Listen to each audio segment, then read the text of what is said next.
الله الله يا ربي، الله الله ومن قلبي علي توضى كده منها، صلى الفجر ولف مصر وحواليها. الله الله على الأزهر، الله الله الله أكبر أم الدنيا كمان وأكتر، لو قلت أوصفها أنا مش هنصفها وأكفيها. الله الله يا رايحين على مصر مين يبعت سلامك كلمتين، يا هلا الله مشتاق لناسها الطيبين ودي أما فيها مخلصين، يا ما شاء الله وأصغر العلماء نقدر نقول ما تشاءنا.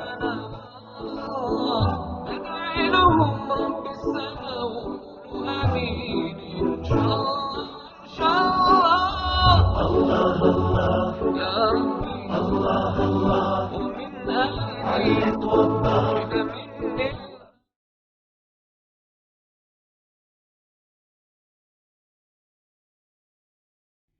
بسم الله الرحمن الرحيم.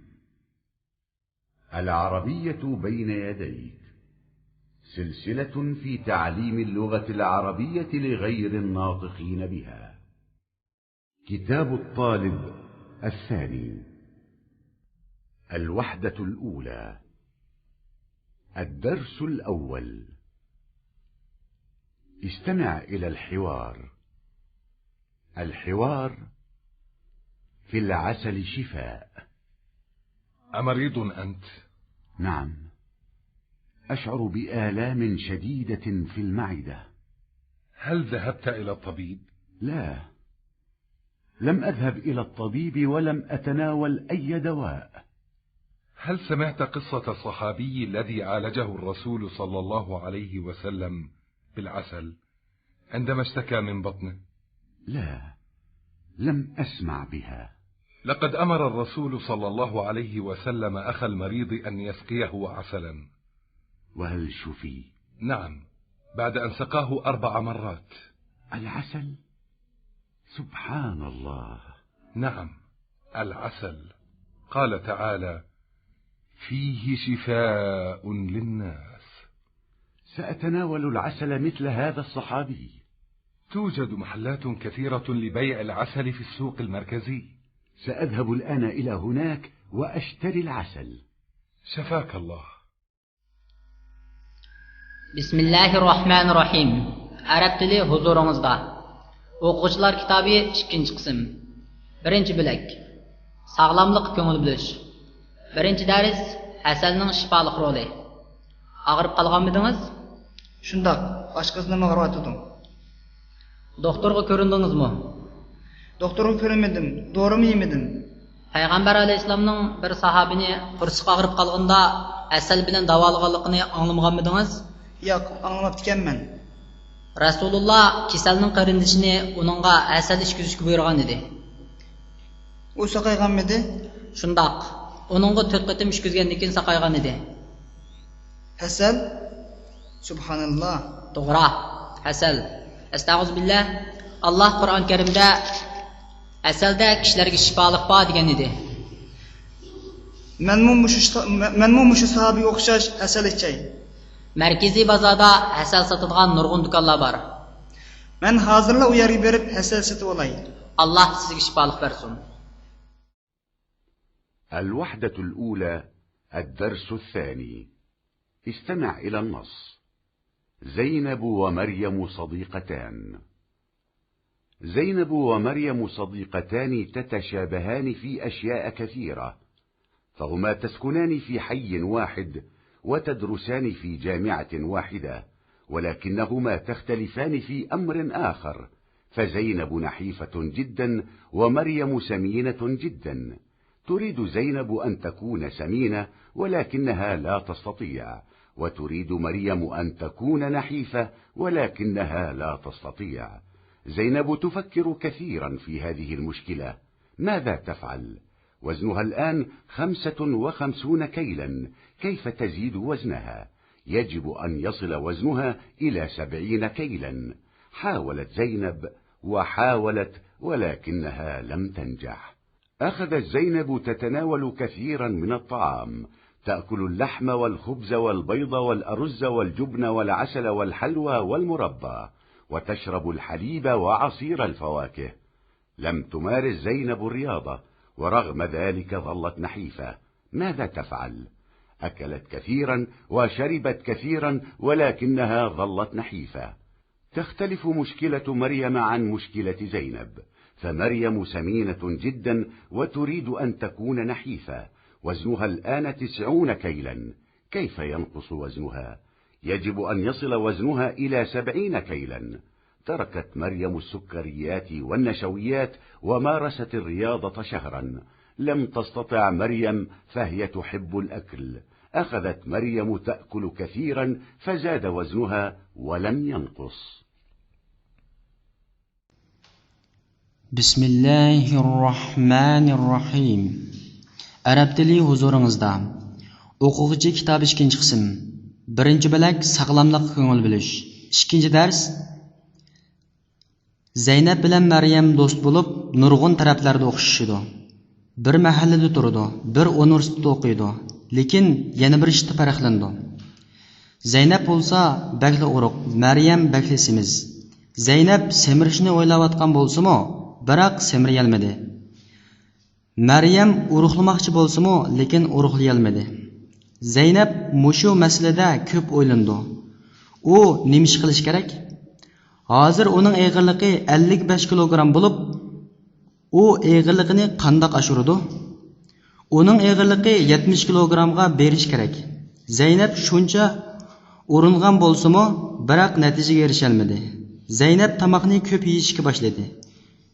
Go'sht, non, tuxum, polo, erimchik, hasal, tatliq turum va murabba qatorliq narsalarni yeydi. Süt va meva sharbatlarini ichadi. Zaynab badanni chiniqtirmadi. Shundoq bo'lsa-mu, uruq beti turaverdi. Nima ish qilish kerak? Ko'p yedi, ko'p ichdi, biroq yana uruq. Maryamning masalasi Zaynabning masalasidan farqlandi. Maryam bo'lsa baksimiz, uruqlashni o'ylaydi. Uning hozir eg'irligi 90 kilogram. Qandoq qilsa eg'irligi tushadi? Uning eg'irligi 70 kilogram kelish kerak. Maryam oqsil va kraxmallik yemekliklarni tashladi. Bir oy badan chiniqtirgan bo'lsa-mu, qilolmadi. Chunki u yeyishni yaxshi ko'radi. Maryam tamoqni ko'p yeyishga boshladi. Da uning eg'irligi kamlamasdan eshib ketdi. وحدة الأولى. الدرس الثالث. استمع إلى الحوار. الحوار عند الطبيب. الضغط مرتفع والسكري أيضا. ماذا حدث؟ تناولت دواء الضغط ودواء السكري. أعتقد أنك لم تتبع الحمية. هذا صحيح، فقد تناولت كثيرا من السكريات والدهون والنشويات. وأعتقد أنك لم تمارس الرياضة أيضا. حاولت ذلك ولكن لم أستطع، فأنا مشغول دائما. حالتك خطيرة، لا بد من الحمية ولا بد من الرياضة. الدواء وحده لا يكفي. ماذا أفعل يا دكتور؟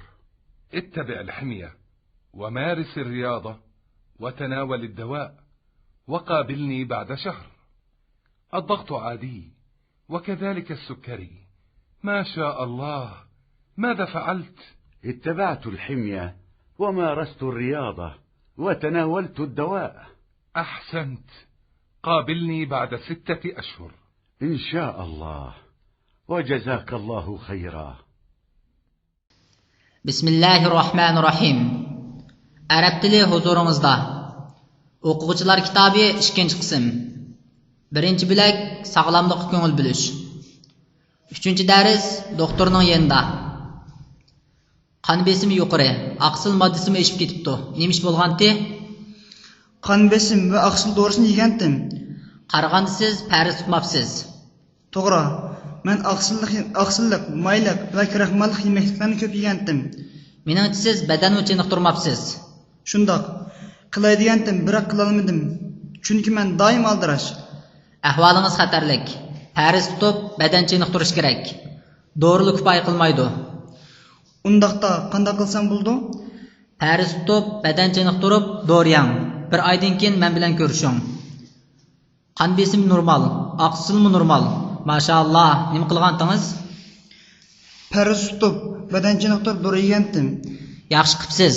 6 oydan keyin men bilan ko'rishing. İnşallah. Allah sizga rahmat qilsin. الوحدة الأولى الدرس الرابع استمع إلى النص. الصحة بين الماضي والحاضر.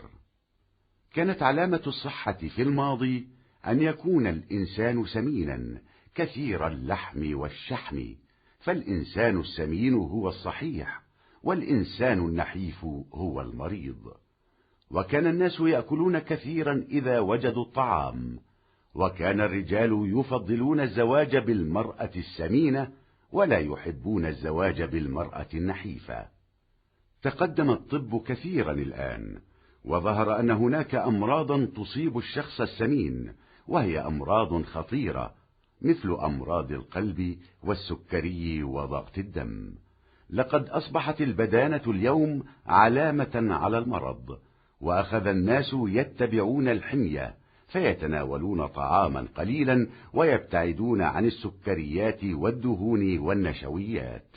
وأصبح الأطباء يحذرون الناس من الطعام الأبيض والحليب كامل الدسم قائلين: ابتعد عن السكر، ضع قليلا منه في الطعام، لا تأكل الخبز الأبيض، كل الخبز الأسمر، لا تأكل الأرز الأبيض، كل الأرز الأسمر.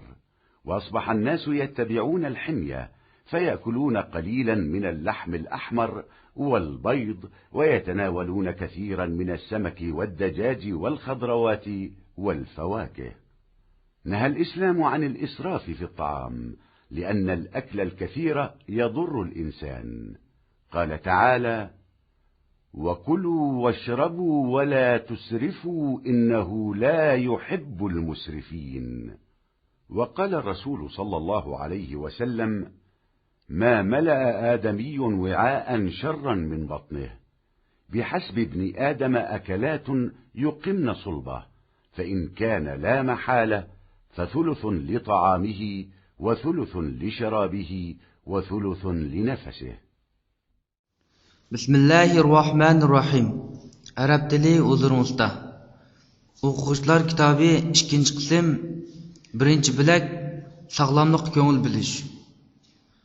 4-dars burunqi va hozirgi sog'lomlik ko'z qarashi.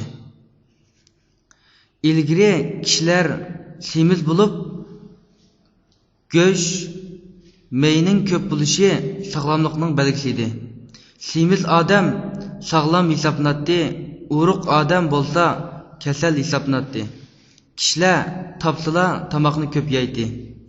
Erlar semiz ayollar bilan to'y qilishni yaxshi ko'radi. Uruq ayollar bilan to'y qilishni yaxshi ko'rmaydi.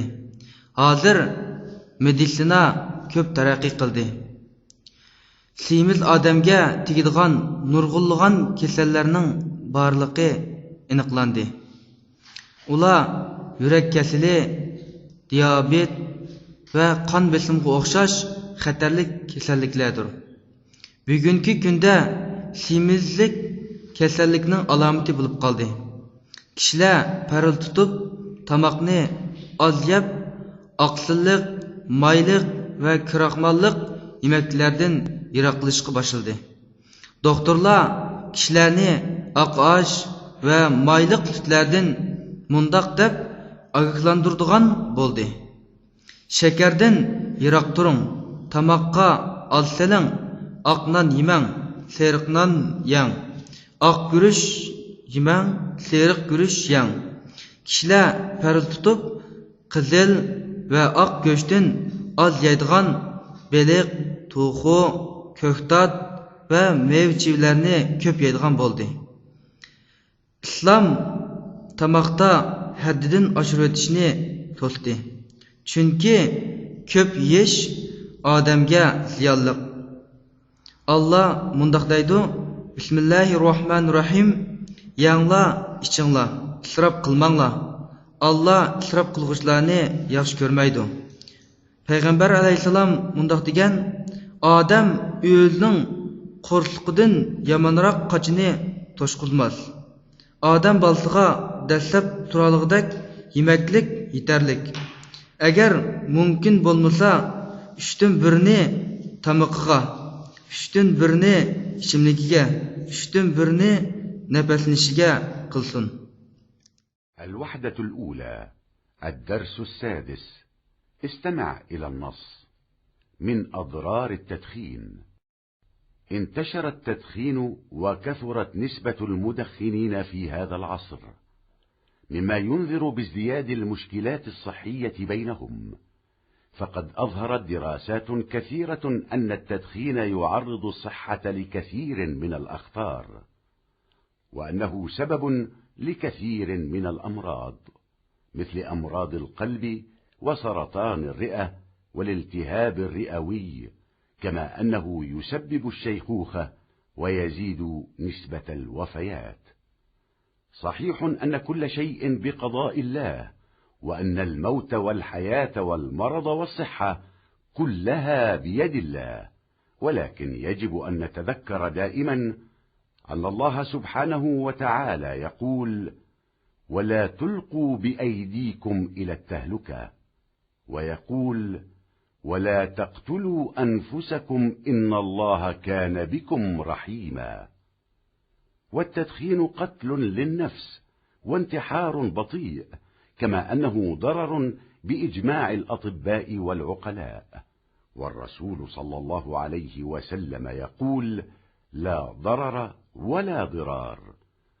وقد لوحظ أن نسبة وفاة المدخنين تزداد بازدياد استهلاك السجائر.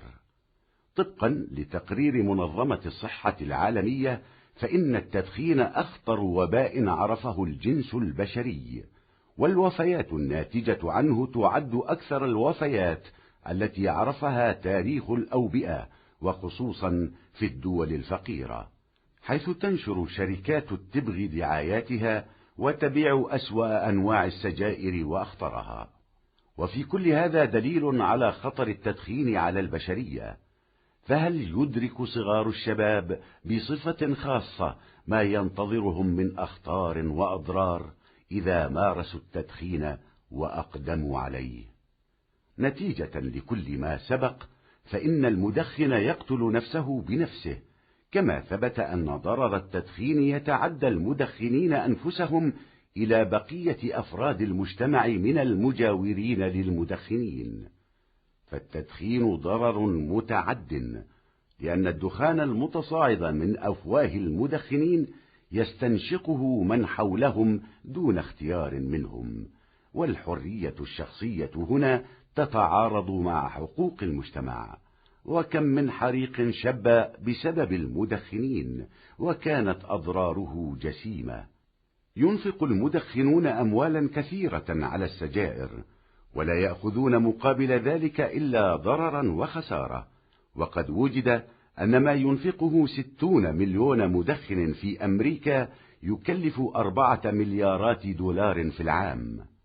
وتزداد المصيبة عندما يكون المدخنون من الأسر الفقيرة التي تستهلك السجائر أكثر دخلها، فتترك هذه الأسر الأشياء الضرورية وتشتري السجائر، وفي هذا إضاعة للمال. وقد نهى الإسلام الإنسان عن إضاعة المال فيما لا فائدة فيه. لكل هذه الأسباب وغيرها جاء الدين الإسلامي بالنهي عن التدخين وتحريمه، لأنه بهذه الصفة لا يكون من الطيبات التي أحلت لبني آدم، بل هو من الخبائث التي حرمت عليهم. قال الله تعالى: ويحل لهم الطيبات ويحرم عليهم الخبائث. بسم الله الرحمن الرحيم. Arab tili huzuringizda. O'quvchilar kitobi 2-qism. 1-bo'lak. Sog'lomlikqa ko'ngil bo'lish.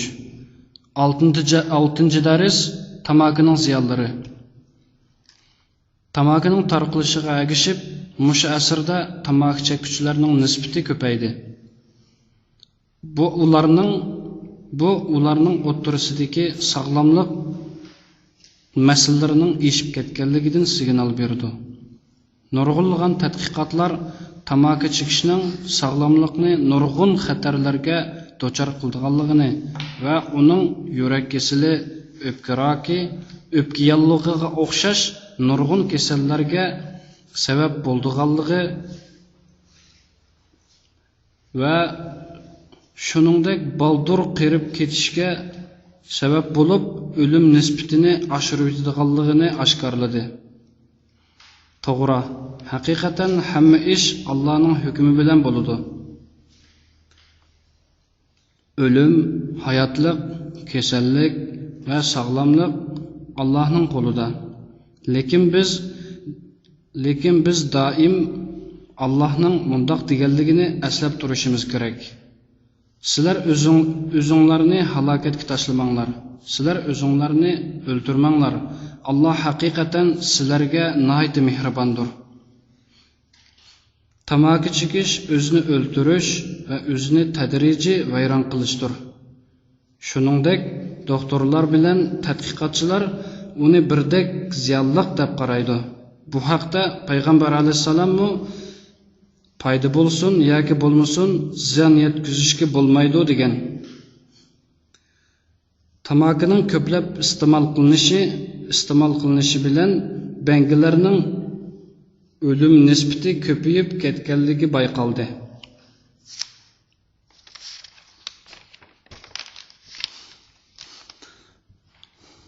Xalqaro sahhiya tashkilotining doklatiga asoslanganda tamaki chekish bo'lsa insoniyat tunib yetgan eng xatarlik vabo bo'lib, uningdan kelib chiqqan o'lim nisbati vabo tarixi uni tunib yetgan eng ko'p o'lim nisbati deb qaraladi.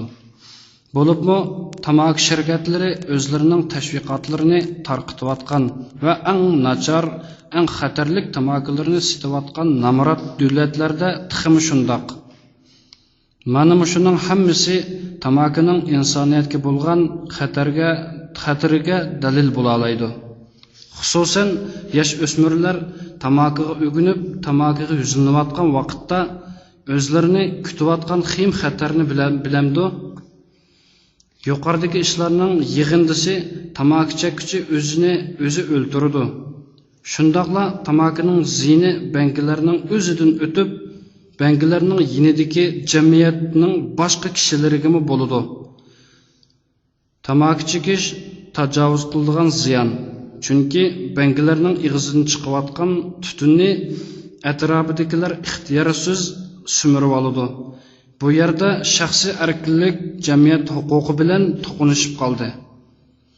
Bangilar sababli nurg'unlagan o't ofati yuz berdi. Tamakining ziyonlari bek ko'p bo'lib ketdi. Bangilar tamaki chekishga nurg'un pullarni xarjlab, shuning badaliga jismoniy va iqtisodiy ziyonga erishadi. Aniqlanishicha, Amerikadagi 60 million bangi har yili xarjlagan pul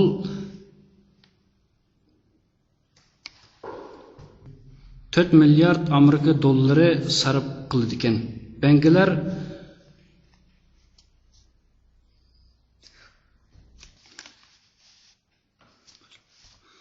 Bangilar shu oilaning kirimlarining ko'p qismlari tamaki vayron qiladigan kambag'al oilalardan bo'lib qolsa, masala tiximi qiyin.